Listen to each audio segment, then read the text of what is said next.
제가 요즘 보고 있는 책 중에 현대인의 우상 중독이라고 하는 책이 있습니다. 정말 중독은 현대인의 우상인 것 같습니다. 여러분, 중독하면 생각나는 것이 뭐가 있습니까? 우선 알코올 중독이 있죠. 또는 요즘 청소년들에게서 문제가 되고 있는 마약 중독, 우리 애들은 게임 중독, 핸드폰 중독, 또는 음란 중독 혹은 도박 중독, 뭐 이런 것들이 있죠. 그런데 이 책의 저자인 김덕희 씨는 무슨 중독이었냐면 주식 중독이었습니다. 80대 후반 처음으로 주식을 하게 됐습니다. 여윳돈 1,000만 원을 가지고 주식을 했습니다. 몇 주 만에 몇 천만 원이 됐습니다. 깜짝 놀랐습니다. 계속 주식을 했는데 몇 달 만에 몇 억이 됐습니다. 그리고 28억을 벌게 됐습니다. 그는 말합니다. 이성의 끈을 놓았다고. 환상에 빠졌습니다. 신세계로구나. 이런 게 있었구나. 그는 잘 그렇게 운영하고 있던 사업마저 정리하고 밤낮으로 주식에 매달렸습니다. 어떻게 됐을까요?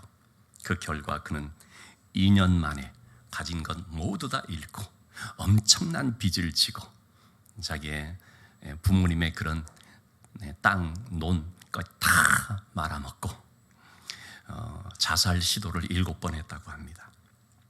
가족들에게 버림을 받아서 노숙 생활을 하게 됐습니다. 폐쇄병동에 감금되기도 했습니다. 심지어는 어머니가 돌아가셔서 어머니가 화병으로 돌아가셨는데 말이죠. 장례를 하는 그 가운데 하관 관뚜껑을 닫는 순간에도 주식 현황판이 어른거렸다고 합니다. 보다 못한 아버지가 농약을 들이밀면서 이거 마시고 너랑 나랑 같이 죽자, 그렇게 하소연할 정도였습니다. 완전히 폐인이 됐습니다. 네, 여러분, 이렇게 망가진 인생을 누가 일으켜 세웠을까요? 복음이 일으켜 세웠습니다. 말씀이 그를 치유했습니다. 이 중독이 끊어졌습니다. 그리고 좀 늦은 나이인 47살에 직업 상담사 공부를 시작을 했습니다. 지금은 스타 강사가 됐습니다. 인터넷에서 이름만 치면 나오는 유명 강사가 되었고, 많은 청소년들, 직업을 상담하는 사람들을 잘 취업시켜주는 아주 그런 소문난 사람이 됐습니다. 이번 금요 심야 기도회 때 이번에 간증을 좀 같이 보려고 합니다. 여러분, 예수님의 이름은 어떤 악하고 어떤 지독스럽고 어떤 끈질긴 죄의 세력이라 할지라도 그것을 파하고 거기서 건져내는 구원의 능력이 있습니다. 예수님의 그 이름은, 그 능력은 내 삶을 변화시키는 그런 이름인 것입니다. 자, 우리 지난 시간에 베드로가 오순절날 성령 충만함을 받아서 말씀을 전하는데 그날 무려 3,000명이나 되는 사람이 회개하고 변화되는 역사가 나타나는 걸 보았습니다. 그래서 초대 교회가 시작이 되었는데 처음부터 교회가 몇천 명으로 넘쳐나는 엄청난 교회가 되었죠. 특별히 어떤 그런 규모보다도 그들의 모습이 세상 사람들을 감동을 주고 놀라게 만들었죠. 유무상통하면서 정말 어떻게 그런 삶을 살아갈 수가 있는가, 세상 사람들로 하여금 교회를 봐라라고 말할 정도로 그렇게 사랑과 은혜가 넘치는 공동체를 이루게 됐습니다. 자, 그리고 나서 이제 3장, 4장 우리가 이제 보게 되는데요. 이때 베드로의 또 설교한 그것 때문에 하루 만에 5,000명이 믿는 일이 또 벌어집니다. 그런데 베드로의 설교에 5,000명이 믿게 된 것은 어떤 한 사건이 계기가 되었기 때문입니다. 바로 오늘 본문에서 보는 한 사건입니다. 한 사람을 고치는 놀라운 기적들을 사람들이 보면서 베드로에게 몰려왔고 말씀을 듣고 사람들이 변화됐던 것이죠. 자, 그 시작은 1절 말씀입니다. 제9시 기도 시간. 그 시작은 기도로부터 시작이 됐습니다.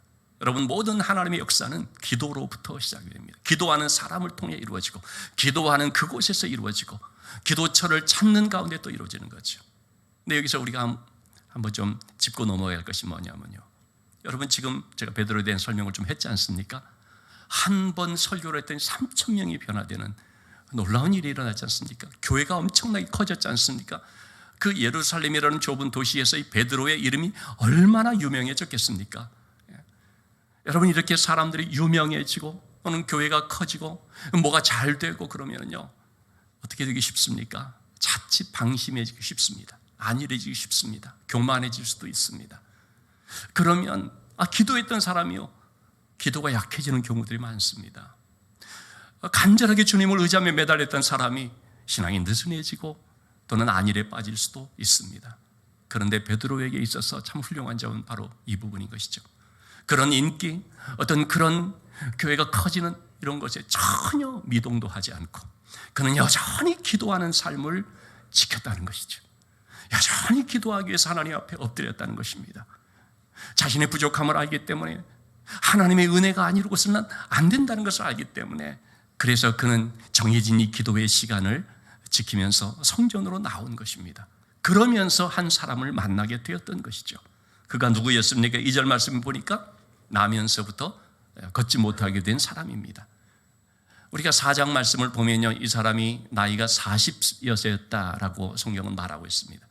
40년 동안을 태어날 때부터 걷지 못하는 얼마나 불행한 인생입니까? 그러니까 사람들은 그를 데려다가 성전 미문이라고 하는 아름다울 미자, 아름답게 장식된 문인데요, 미문에다가 두는 것입니다. 왜냐하면 거기에 성전 출입하는 사람들이 가장 많이 오는 것이기 때문에, 어디 시장이라든지 사거리 어기라든지 이런 데 갖다 둔 것이 아닙니다. 성전 미문에 둔 것입니다. 왜냐하면 성전에 오는 사람이 그래도 동정심을 갖고 그래도 좀 보태줄 수 있는 사람들, 그런 마음을 가진 사람들이 아닐까 싶어서 그런 것이겠죠.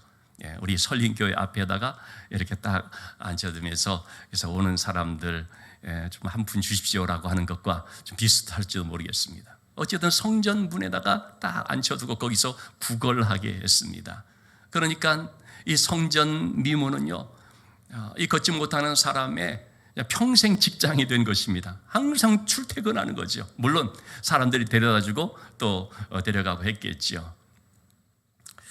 여러분, 그 사람들은 이 거린에게 필요한 것은 돈이다, 그러니까 구걸하게 하는 것이 진짜 그를 돕는 것이다라고 생각을 했던 것이죠. 그러나 베드로의 생각은 달랐던 것입니다. 이 사람에게 진짜 필요한 것은 하나님의 생명이다. 이 사람에게 정말 필요한 것은 하나님과의 만남이다. 그런데 여러분, 이 사람은요, 그런 하나님과의 만남을 갖고 하나님께 예배드리기를 원한다고 할지라도 성전에 들어갈 수가 없었습니다. 왜? 아무도 데려다 주지 않았으니까. 그러니까 이 사람은 항상 성전 문 안에, 문 입구에만 있다가 가는 것입니다. 그는 아마 그런 생각했을지도 모르겠습니다. 이 성전 안에 들어가면 어떻게 되어 있을까? 사람들이 어떻게 예배를 드릴까? 어떻게 기도할까? 나도 한번 그랬으면 싶었겠지만, 그러나 그를 성전 안으로 데려가는 사람은 아무도 없었다는 것입니다. 근데 오늘 말씀을 우리가 보는 것처럼 그 인생 속에 놀라운 변화가 일어났는데, 그가 앉았던 자리에서 일어났을 뿐만 아니라 어떻게 됩니까? 성전 안으로 들어가는 인생으로 바뀌어지죠. 어쨌든 사람들은 그를 그냥 성전 문에만 놔두고 있었습니다. 그러나 베드로는 그에게 복음이 필요한 줄을 알았기 때문에 3절 4절의 말씀을 보면 이제 베드로가 그와 만남을 갖게 되면서, 그러면서 이제 이 복음을 전하기 시작하게 되는 것이죠. 자, 베드로와 요한이 성전으로 들어가려고 할 때 이 걷지 못하는 사람은 여느 때와 마찬가지로 보는 것이죠. 모든 들어가는 사람들을 보며 혹시 나에게 한 푼이라도 좀 적선을 해줄까? 혹시라도 지폐를 좀 주는 일 없을까? 뭐 그런 기대감으로 보겠죠. 여기서 말하는 이 보다라는 단어, 3절에 나오는 보다라는 단어는 에이도라는 말인데, 무심히 보는 것, 습관적으로 보는 것을 말합니다. 그래서 늘 하던 대로 구걸하는 것입니다. 그런데 베드로가 요한과 더불어서 이 사람을 주목하여, 이때 이 주목하다, 보다라는 말은 아테니조라는 말인데 응시하다, 집중하다라는 말입니다. 베드로는 그의 시선을 외면하지 않았어요. 부담스럽다고 못 본 척 그렇게 하지를 않았다는 것입니다. 오히려 그를 깊은 관심을 가지고 주목하는데 불쌍히 여기는 마음으로 보는 것이죠. 자, 이 장면과 좀 비교해서 우리가 요한복음 9장 1절 2절의 말씀을 한번 보고 지나갔으면 좋겠습니다. 베드로가 성령 세례를 받기 전에 예수님을 따를 때 모습인 거죠. 베드로뿐만 아니라 제자들이 길을 가다가 나면서부터 나면서부터 맹인이 된 보지 못하는 한 사람을 보게 됐죠. 이 사람은 나면서부터 불행하게 된 사람입니다. 제자들이 이 사람에 대해서 어떤 시각으로 봅니까? 정말 긍휼의 마음이라고는 손톱만큼도 없었던 것 같아요. 그러니까 이런 말이 나온 거예요. 주님, 저 사람이 저렇게 불행하게 된 것은 누구 죄 때문입니까? 누구 죄로 인함입니까? 그 사람의 어떤 불행에 대해서 공감하는 마음을 갖고 좀 불쌍히 여기는 마음을 갖고 해야 되는데 그런 것이 아니라 굉장히 교리적으로 접근하는 것이죠. 무슨 죄 때문에 저렇게 됐을까? 누구 죄 때문에 저렇게 됐을까? 인과응보적으로, 운명적으로 보는 것이죠. 여러분, 누가 장애를 가지고 태어나거나 또는 살아가면서 불행한 어떤 일들을 만나게 되었다면 그게 무슨 죄 때문입니까? 물론 그런 경우도 있을 수가 있겠지만 그런 것을 이렇게 죄로 연결시켜서 판단을 하고 정죄하고 하게 되면 그건 그야말로 그 사람을 두 번 죽이는 거죠. 그러지 않아도 마음이 슬프고 힘든데 넌 무슨 죄 때문에 그런 거야 라는 말을 들으면 얼마나 상처가 더 크겠습니까? 당시의 제자들의 시각은 이런 면이었다는 거죠. 누구 죄 때문입니까? 근데 지금 성령 충만한 베드로와 요한의 관점은 어떻습니까? 하나님께서 하시는 일이 있다라고 하는 그런 관점으로 이제 보는 거죠. 긍휼히 여기는 관점으로 바뀌어진 것이죠. 자, 그래서 4절 5절 말씀 다시 한번 보시면 베드로가 그에게 말합니다. 우리를 보라. 여기서 말하는 세 번째 보라는 단어는 블레포라는 말인데 주목하라. 영어로는 look at 라는 표현을 썼습니다. 주목하라. 우리를 주목하라. 그 말을 듣고 이 거리는 무엇을 좀 얻을까라는 기대감을 가졌겠죠. 그래서 바라보건을, 이때 이 바라보다라는 단어는 에페코라는 단어인데 꽉 붙잡다. 한마디로 말하면 뚫어지게 쳐다보는 것입니다. 자, 그럴 때 베드로가 그에게 믿음으로 선포합니다. 6절의 말씀입니다. 은과 금은 내게 없거니와. 아마도 여기까지만 들었으면 좀 실망했겠죠. 아니, 은과 금을 기대했는데 은과 금은 없다고 하니 좀 아쉽겠죠. 그런데 여러분, 그보다 더 중요한 것이 있죠. 은과 금은 내게 없거니와 내게 있는 것을 너에게 주는데 나사렛 예수 그리스도의 이름으로 일어나 걸으라. 베드로가 주고자 하는 것은 뭡니까? 나사렛 예수 그리스도의 이름입니다. 베드로에게 있는 것은 나사렛 예수 그리스도의 이름이었습니다. 그 이름은 생명이고 그 이름은 능력인 것입니다. 이 사람에게 진정 필요한 것, 정말로 이 사람을 살리는 것은 바로 나사렛 예수 그리스도의 이름이다. 이 확신을 갖기 때문에 그것을 참으로 주기를 원하는 것입니다. 여러분, 돈 몇 푼을 가지고 있어서 그걸 줬다면 이 거리는 그걸 가지고 몇 끼의 어떤 식사는 해결했을지 모르죠. 그렇지만 그의 인생 자체를 근본적으로 변화시키는 그런 것은 전혀 일어나지를 않죠. 본질적인 문제를 해결해 줄 수 있는 것, 우리를 근본적으로 살리고 변화시키는 것, 그것은 바로 예수 그리스도의 이름이라고 하는 것입니다. 그래서 이 이름을 줘야 되는데요. 그런데 사람들은 그것보다 눈에 보이는 당장에 약간의 유익이 있을 것처럼 보이는 돈 몇 푼을 구할 때가 참 많이 있거든요. 빈민 운동으로 유명한 한 그 목사님, 누구라면 다 아실 텐데 그분의 그 책도 제가 보면서 또 얘기도 직접 듣고 그랬었는데, 그분이 처음에 이제 빈민 사역을 할 때에 가난한 사람들에게 돈을 줬다고 합니다. 돈을 줬더니만은, 그러니까 사람들이 그 돈을 가지고 있으면서 일을 하지 않더라는 것입니다. 그리고 왜 또 안 주나 그러면서 나중엔 주지 않자 원망하고 막 화를 내더라는 것입니다. 그래서 이번에는 돈을 주지 않고 리어커를 사서, 그래서 이걸 가지고 좀 뭐 폐지라도 이렇게 싣고 하면서 일 좀 하도록 했다는 거죠. 그랬더니 어떻게 됐을까요? 리어커를 팔아먹고 도망을 가버렸다고 합니다. 그래서 그때 깊이 깨달았다는 것입니다. 정말 이 사람들에게 필요한 것은 이런 물질이 아니라 먼저 예수 그리스도의 이름이다. 예수 그리스도의 복음이다. 그를 깨닫고 그래서 방향을 바꿨다라는 그런 얘기를 들었습니다.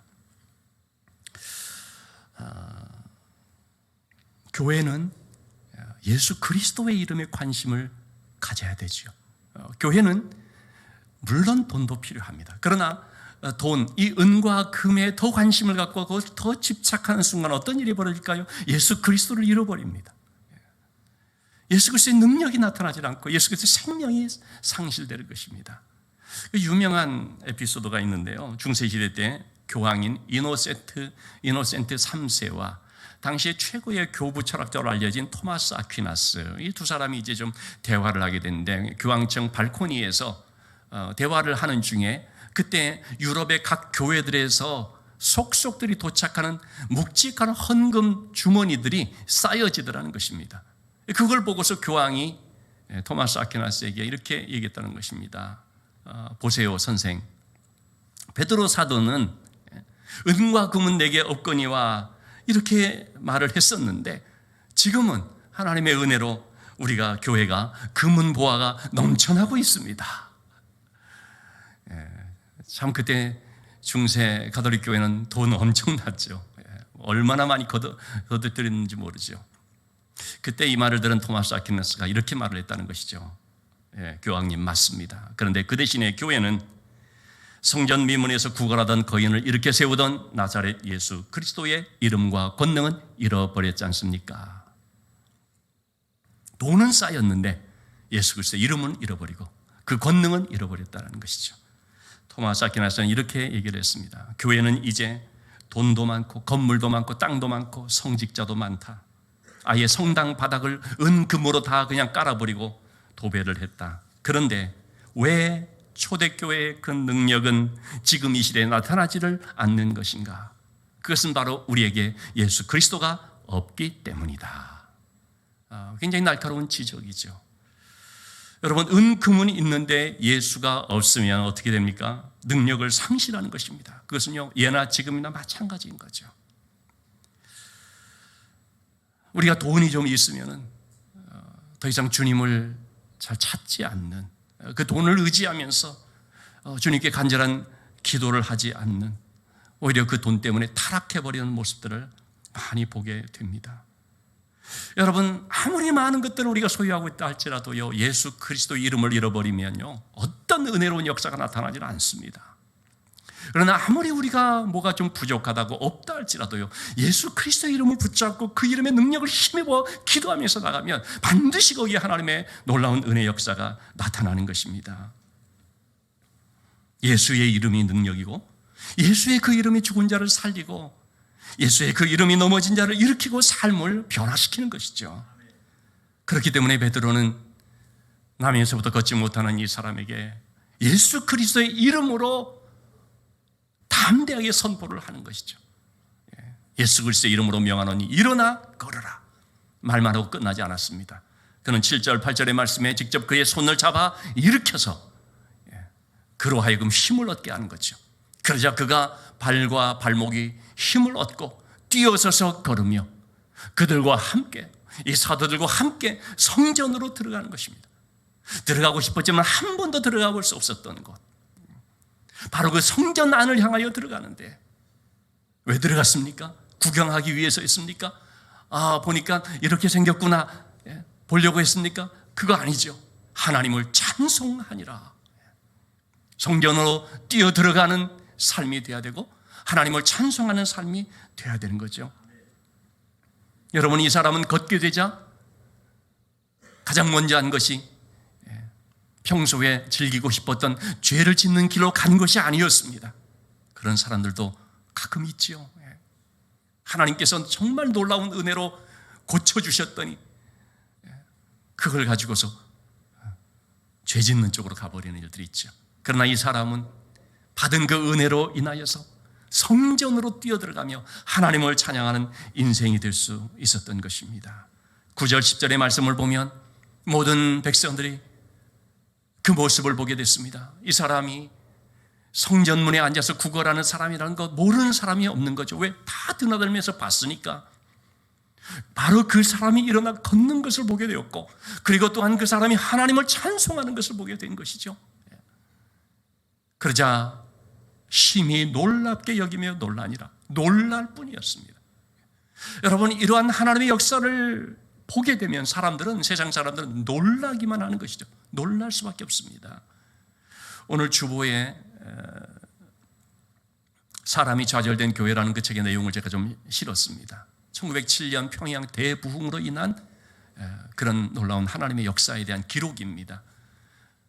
이 평양 대부흥이라는 것은 우리 한국 교회의 역사를 바꿔놨을 뿐만 아니라 세계 교회의 역사 가운데도 한 페이지를 장식하는 대단한 성령 사건이었습니다. 근데 여러분, 그 평양 대부흥이라는 것은 단순히 개개인들의 어떤 종교적인 감성만 터치하는 어떤 종교적인 분위기만 그렇게 주는 그런 것이 아니었습니다. 이 평양 대부흥이 놀라운 것은 뭐냐면요, 그것이 사람들을 각성시켰을 뿐만 아니라 그것이 사회 변혁 운동으로 이어졌다는 것입니다.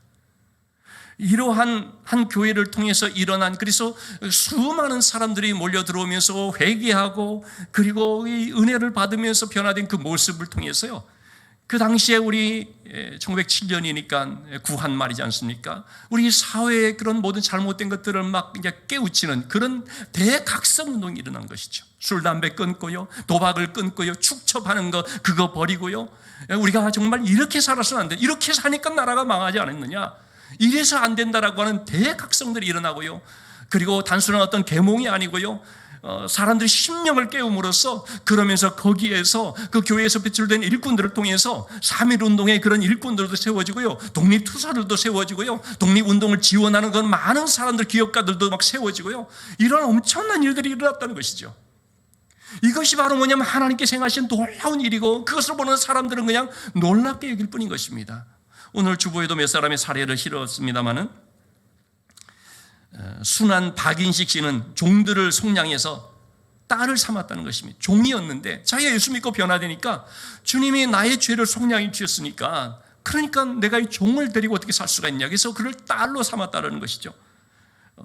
평양 서촌 창마을 리씨라는 사람은 노비를 한 1000여 금, 엄청난 돈을 주고 산 거죠. 그래서 부리다가 예수 믿고 자기가 하나님의 딸이 된 것을 깨닫게 됐죠. 은혜 받고서 내가 하나님의 딸인데 내가 어떻게 종을 이렇게 삼아서 부릴 수가 있겠느냐. 그래가지고 이 종을 이제 다른 데로 팔려고 하니 그게 하나님의 뜻에 합당치 않은 거죠. 그래서 종을 불러서 말했습니다. 내가 너를 다른 데 팔려고 한다면 그것은 하나님의 그런 뜻에 합당하지 않다. 그래서 내가 너를 속량한다. 그래가지고 노비 문서를 다 불태워버리고, 그리고 그를 친딸처럼 사랑했다라고 성경은 이 기록에 이렇게 전해지고 있는 것입니다. 또 신분이 높은 사람들은 그 삶의 허무와 무가치함에 괴로워하다가 교회를 찾아서 복음을 듣고 새로운 삶을 찾기도 하고요. 어떤 부인은 남편의 그 축첩 때문에, 그 많은 그런 첩들을 데리고 막 그렇게 하는 것 때문에 너무 외롭고 쓸쓸한 인생을 살고 있었는데, 전삼덕이라고 하는 이 부인은 복음을 듣고 변화가 돼서, 그래서 많은 사람들을 교회로 인도하고, 그리고 가진 재산을 이제 들여서 아이들을 위해서 학교를 세워서 미래의 동량들을 이렇게 배출해 냈더라는 것입니다. 여러분이 이처럼 예수 믿고 변화된 모습을 보게 되면 세상은 놀랍게 여기는 것입니다. 오늘의 말씀 너무나 우리가 잘 알고 있는 말씀이죠. 익히 들어왔던 말씀입니다. 이 내용으로 설교하는 것도 여러분 들은 분들이 계실 것입니다. 나면서부터 걷지 못하는 자를 베드로가 예수 그리스도의 이름으로 이렇게 세워서 걷게 되었다. 참 심플한 내용일 수 있습니다. 그러나 여러분, 이것을 우리가 표면적으로는 볼 것이 아니라 조금 더 들여다보면서 여기서 주시는 하나님의 그 메시지가 무엇인가를 발견해 볼 필요가 있죠. 나면서부터 걷지 못하는 자를 이렇게 세운 것은요, 그건 전적인 하나님의 역사였습니다. 성령의 역사였던 것입니다.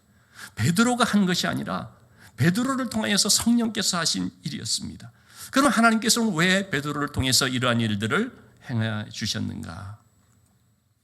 한마디로 말해서 저는 이것이 교회가 무엇인지를 보여주기 위함이다라고 생각합니다. 교회가 바로 이것이다. 자, 사도행전 2장에서 초대교회가 이루어졌습니다. 초대교회가 태동이 됐고 시작이 됐습니다. 그래서 많은 사람들이 이제 교회로 오기도 하고 교회에 대한 소문들이 나게 되는 것이죠. 자, 그러자 이제 하나님께서는 교회가 무엇인지를 이제 말씀해 주시기 시작하는 것이죠. 이 사건들을 통해서 쭉 그 얘기가 나오는 것이 사도행전 말씀입니다. 그러니까 여러분, 사도행전은요, 성령의 행전이라고도 하고 선교의 행전이라고도 하지만 교회의 행전이라고 말합니다. 사도행전은 철저하게 교회에 대한 말씀입니다. 교회가 이것이다. 교회의 사역이 이런 것이다. 교회 공동체라는 것이 이런 것이고 그 공동체를 이루어가는 사람들은 이런 사람들이다. 이거를 잘 보여주는 것이 바로 사도행전 말씀인 것입니다. 그래서 나중에는 그 교회를 통해서 여러 지역으로 선교를 하면서 많은 또 교회들을 세워나가는 일들이 나타나게 되죠. 자, 교회가 무엇인가? 여러분, 교회는요, 성전 미문에 앉아서 구걸하며 사는, 누구도 관심 가져주지 않고 그냥 지나치는 이러한 사람에 대해서 깊은 관심을 가지고 불쌍히 여기면서 그를 돕되 주님께로 인도하여서 그의 삶이 변화되도록 하는, 이게 바로 교회라고 하는 것입니다. 여러분, 교회는 절대 이런 거 아닙니다. 그 불행한 사람을 보면서 무슨 신앙적으로 해석한답시고 그가 뭐 무엇 때문에 그렇다 정죄하고 판단하고 그런 거 아닙니다. 또는 이렇게 불행한 가운데 있는 사람을 무심히 지나쳐버리는 그런 무관심은 그것도 아닙니다. 정말로 여러분, 교회는 참으로 힘들고 어려운 형편에 있는 사람들, 병든 사람들, 외로운 사람들, 슬픈 사람들, 이러한 사람들에 대해서 다가가서 정말 그들의 그 마음을 어루만져 주면서 진정으로 그들에게 필요한 것은 바로 예수 그리스도라는 사실을 알고 그를 주께로 인도하여서 그로 하여금 예수 그리스도를 만나서 하나님을 찬양하는 인생 살도록 돕는 그런 곳이라는 것이죠. 지난 우리 심야 기도회 때 박정호 교도관이라는 분의 간증을 좀 들었습니다. 이분이 유퀴즈라고 하는 프로에 나와서 그 다음에 이제 피지컬 100이라는 곳에서 그걸 보고 발탁을 해서 이렇게 출연을 하게 되었다고 합니다. 교도관으로 지내고 있으니까 많은 흉악범들을 만나게 됐죠. 그 중에 한 그 범죄자를 소개를 합니다. 이 사람은 외출하러 밖으로 나왔다가 놀이터에서 애들이 그 뛰어놀면서 깔깔거리면서 웃는 그런 소리를 이제 듣게 됐습니다. 여러분, 애들이 그냥 자기들끼리 좋아서 웃으면서 노는 거 아니겠습니까? 그런데 너무나 이 심령이 피폐했던 사람인지라 애들의 그 웃음소리가 자기를 비웃는 소리로 들렸다는 거예요. 그래가지고 그 중에 한 애를 잡아서 던져서 죽었습니다. 아동살해죠. 이 범죄자의 기록을 보면서 이 박정호 교도관이 너무 마음이 무너졌다는 것입니다. 내가 이런 사람들을 위해서 지금까지 기도해 왔나? 내가 하는 일이 결국 이런 사람들을, 정말 인간 같지도 않은 이런 사람들을 돌보는 것인가? 회의가 느껴졌다는 거죠. 내가 이러려고 여기 있나? 라고 했다는 것입니다. 며칠을 괴로워했다고 합니다. 그리고 좀 시간을 내서 그를 만나 얘기를 좀 나누게 되었다고 합니다. 그런데 그 얘기를, 그의 이제 인생 스토리를 쭉 듣는 거죠. 어릴 때부터 어떻게 자랐나 듣는데 한마디로 말하면 그의 인생 자체가 지옥이었다는 거죠. 어려서부터 이 알코올 중독인 아버지 밑에서 맨날 두드려 맞고 학대받으면서 그야말로 자기 그 사람의 인생 속에는 무슨 행복이라고 느껴질 수 있는 순간이 단 한 번도 없었다. 감옥에 와도 지옥, 출소해서 나가도 지옥. 그 얘기를 듣는데 그의 고백입니다. 복음이 그의 삶에 개입하지 않는다면 그는 단 한 번도 행복이라는 것을 맛보지 못하겠다. 바로 이러한 사람에게 복음이 개입돼야 된다. 이게 내 사명이로구나 깨달았다는 거죠. 여러분, 정말로 우리가 그렇습니다. 우리 모두 다 그렇습니다. 어느 날 내 삶 속에 복음이 개입하지 않았더라면 지금 내가 어떤 삶을 살고 있을지 아마도 저를 비롯해서 모두 다 우리 암담할 뿐일 것입니다. 그저 이 세상에 그냥 세상의 가치관에 쩔어서 그저 세속적으로 그저 나만 알고 그저 세상 쾌락만 추구하면서 여러분 그렇게 살지 않았겠습니까? 그러다 인생의 허무함 속에 그냥 무너져 내리기도 하고, 복음이 내 삶에 개입하는 그 하나님의 놀라운 역사, 예수 그리스도의 그 이름의 그런 능력을 통해서 우리가 눈이 떠지고 정말 참 생명의 어떤 기쁨을 얻게 되고 하나님을 찬양하는 삶이 되어졌던 것이죠. 여러분, 이것을 이루는 그런 공동체가 바로 교회인 것이죠.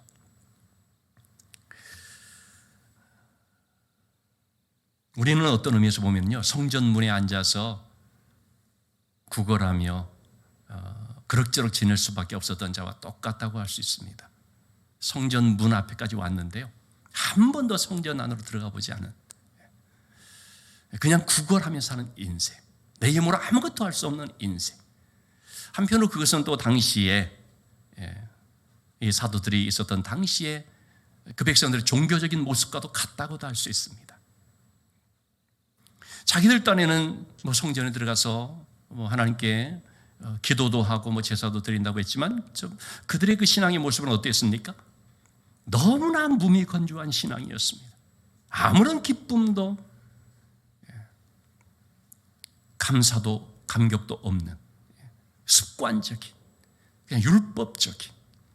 여러분, 우리가 그런 신앙생활을 하기 쉽습니다. 그럴 수 있습니다. 전통적인 것에 얽매여서, 교리적인 것에 얽매여서 교회는 나오고 예배는 드리죠. 그러나 차갑고 냉랭한, 전혀 기쁨이 없는, 예배 시간에 아멘 이렇게 했다가 뒤에 불려나가서 조용히 해 이런 말이나 하는, 손 들고 박수치고 찬양을 하면 이게 무슨 사입이냐 이런 식으로 보는, 여러분, 그런 신앙생활의 모습들이 불과 얼마 전까지만 해도 우리 한국 교회에 많이 있었습니다. 그야말로 차가운 예배, 한 번도 예배에 깊숙이 들어가 본 적이 없는, 한 번도 감격적인 예배를 경험해 본 적이 없는.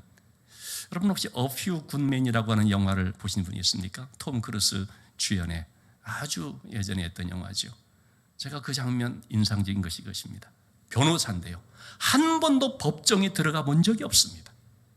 왜냐하면 법정으로 가기 전에 모든 거 그냥 타협해서 끝내버리니까. 그래서 처음으로 법정에 가서 재판을 하는데 변호사가 수년 동안 변호사로 있으면서 그가 와가지고 하는 말이, 법정 이렇게 생겼구나. 여러분, 교회를 다닌다고 하는데 우리가 어쩌면은요, 한 번도 예배의 모습을 본 적이 없는 그런 사람일 수도 있다는 것입니다. 진짜 예배를 경험을 못 해본. 근데 여러분, 오늘 본문에 나오는 이 나면서부터 걷지 못하는 이 사람, 심령이 어떠했을까요? 그야말로 하나님을 향하여서 기쁨과 감격으로 펄쩍 뛰면서 예배를 드렸을 것입니다. 그의 심령을 강타하는 이 은혜의 회오리 바람에 그냥 날아갈 듯이 그런 아주 감격이 있었을 것입니다. 여러분, 우리의 신앙이 그렇게 될 수 있기를 바랍니다. 우리의 신앙이 예수 그리스도의 이름의 능력을 믿고 그걸 선포하고, 그래서 믿지 아니하는 자들에게 와보라, 예수 그리스도가 생명이고 예수 그리스도가 능력이다라고 전하면서, 그리고 또한 우리의 예배가 내가 구원받은 이 감격과 기쁨이 늘 살아있어서, 그래서 춤을 추듯이 기뻐 뛰듯이 그렇게 하나님을 예배하는 예배자의 삶을 살아가는 우리 모두가 될 수 있기를 주님의 이름으로 축원합니다. 기도하시겠습니다.